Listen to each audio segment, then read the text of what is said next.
Parliament के अंदर 543 सांसद हैं, लेकिन 542 एक तरफ और हमारा बड़ा भाई जब एक तरफ धारता है तो देश के प्रधानमंत्री कुर्सी छोड़कर पार्लियामेंट से भाग जाते हैं। और आजाद समाज पार्टी का और ये जलवा हमेशा बरकरार रहेगा। आने वाले 2027 के अंदर ठोक के कहते हैं भाई चंद्रशेखर आजाद जी को उत्तर प्रदेश का मुख्यमंत्री बनाएंगे, और अगर मुख्यमंत्री नहीं बने तो ये गुलशन आज ठोक के कह रहा है कभी भी भीम आर्मी और आजाद समाज पार्टी के लिए काम नहीं करेगा, नहीं करेगा, नहीं करेगा। देखिए, सुदामा कोटा लेकर जिंदा हो, कभी मेहनत से खा के देखो, मंदिरों में बैठ करके तो कोई भी आगे बढ़ सकता है। हमारी तरह परिश्रम करके देखो, हमने अपना ईमान नहीं बेचा। धूल चटा दो उन कुत्तों को जो घर में घुस के घात करे, और वोट मत देना उन कुत्तों को जो संविधान बदलने की बात करे।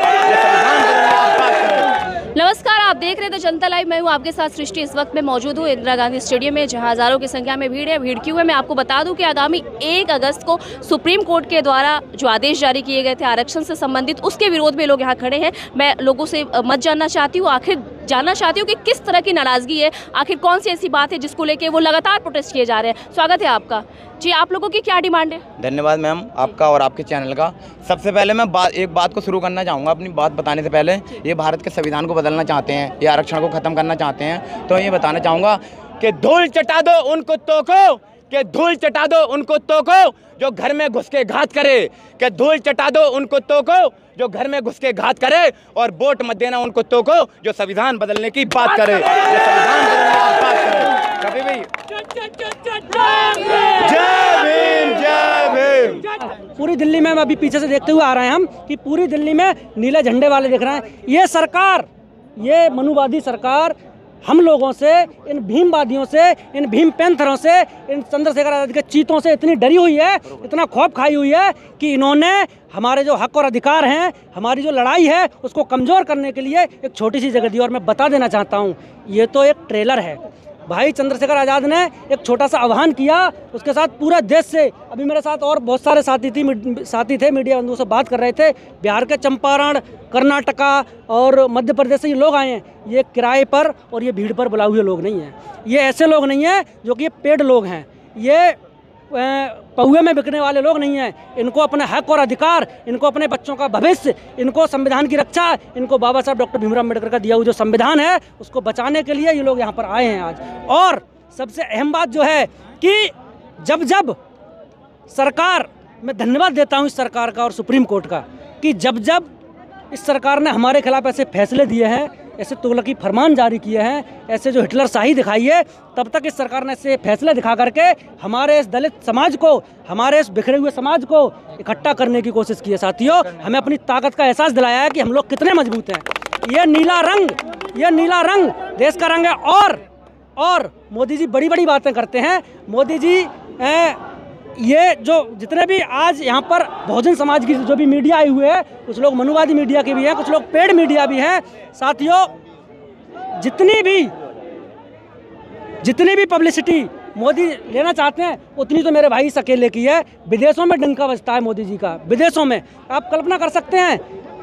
मेरे भाई का देश में इस तरह से डंका बजता है, कि एक आवाज़ पर लाखों लोग तैयार हो जाते हैं।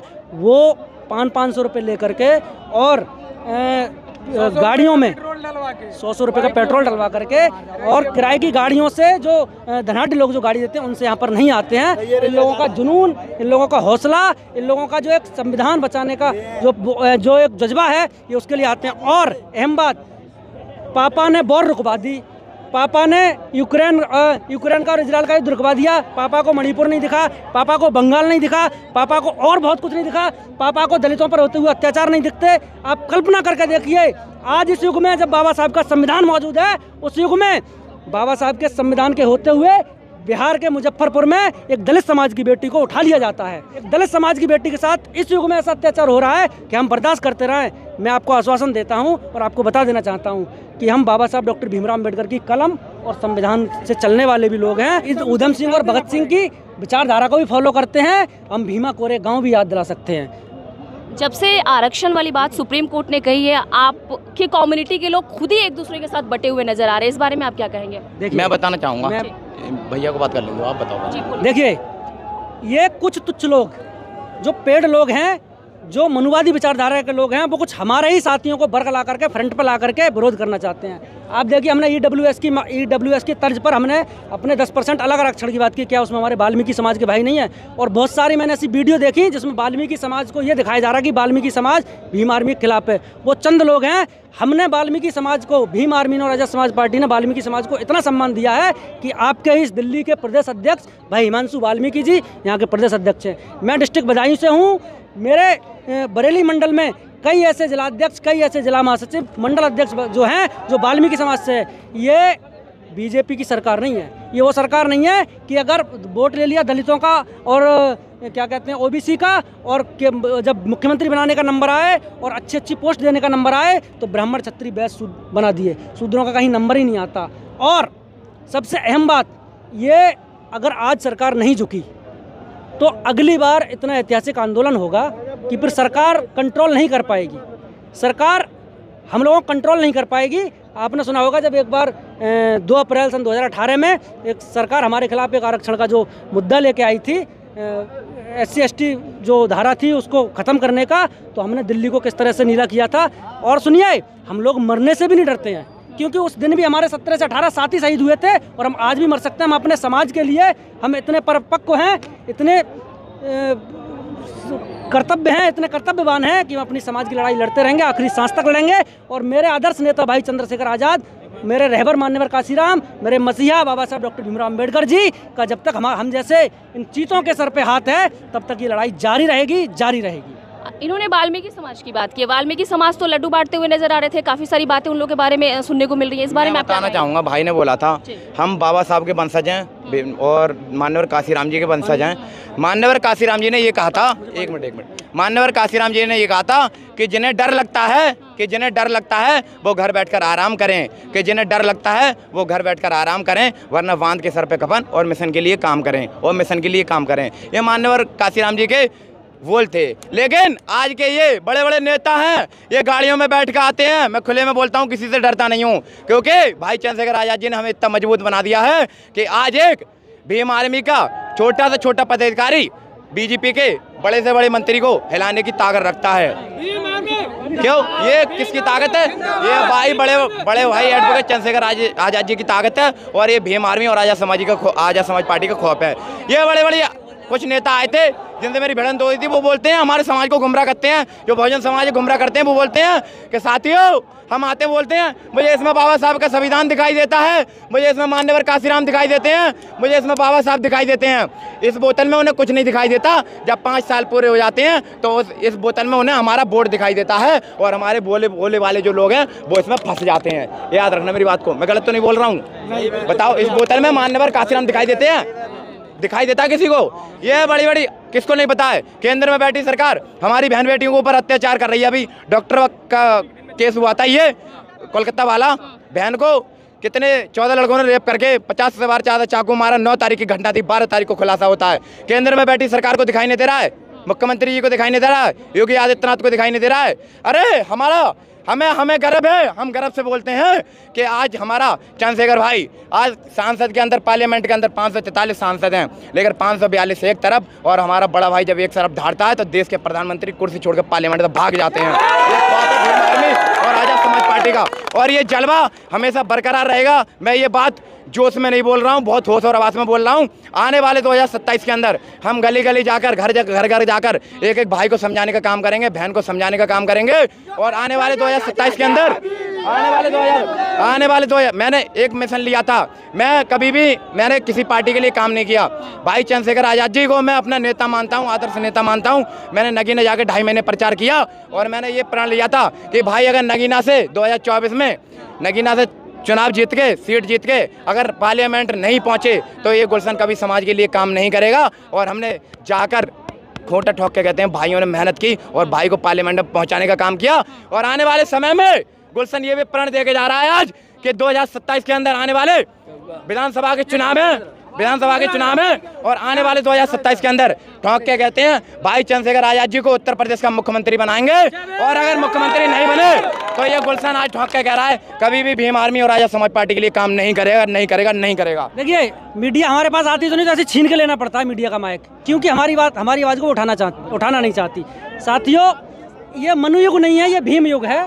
इस युग में किसी भी एकलव्य का अंगूठा नहीं कटेगा, कोई अर्जुन बिना योग्यता के देश का सबसे बड़ा धनुधारी नहीं बनेगा, कोई द्रोणाचार्य ऐसा नहीं बनेगा जो गलत शिक्षा देता हो। साथियों, इस देश में जो बहुत सारी कुरीतियां हैं उनको हम खत्म करके और एक नया युग की स्थापना करेंगे। संघर्ष जारी है। केंद्र सरकार ने ये आश्वासन दिया है कि हम क्रीमी लेयर को लागू नहीं करेंगे, फिर इसके बावजूद इस तरह के प्रोटेस्ट का क्या जवाब मैं दे रहा हूँ? अगर क्रीमी लेयर लागू नहीं करेंगे तो आप संसद में जाके बिल पास कराइए ना, तभी तो पूरी तरीके से होगा। ऐसे जुमला देने से क्या होगा? ऐसे जुमला इन्होंने पहले भी दिया था 2014 में कि 15 लाख आएंगे। आए आज तक आपके खाते में आए? मेरे भी खाते में नहीं आए।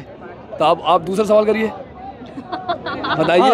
एक मिनट बताइए जुमला है वाल्मीकि समाज के बारे में आप क्या कहेंगे? एक मिनट। जिस तरीके से लोग खुद में बटे हुए नजर आ रहे हैं और जिस तरीके से खुद में डिविजन्स दिखाई पड़ रहे हैं, तो एकजुटता मायने रखती है ना इन सब चीजों में। तो खुद ही जब आपके कम्युनिटी के लोग बढ़ जाएंगे तो आप अपने संघर्ष को कैसे लड़ोगे, लड़ाई कैसे लड़ोगे? आप अभी यहाँ पे सर्वे कर लो, 100 में से 85% यहाँ पे वाल्मीकि समाज उपलब्ध होगा।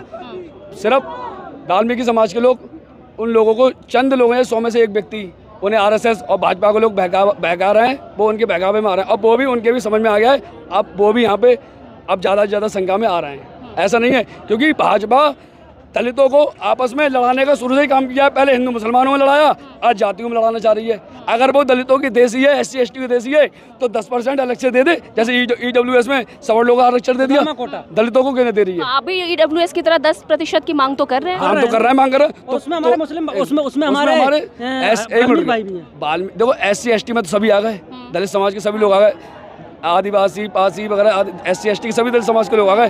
तो हमारे तेजी बनना है तो ये करें ना, 10% लागू कर दे हम लोगों के लिए, जो पीड़ित वंचित दलित समाज के लोगों को ज़्यादा तेजी बनना है।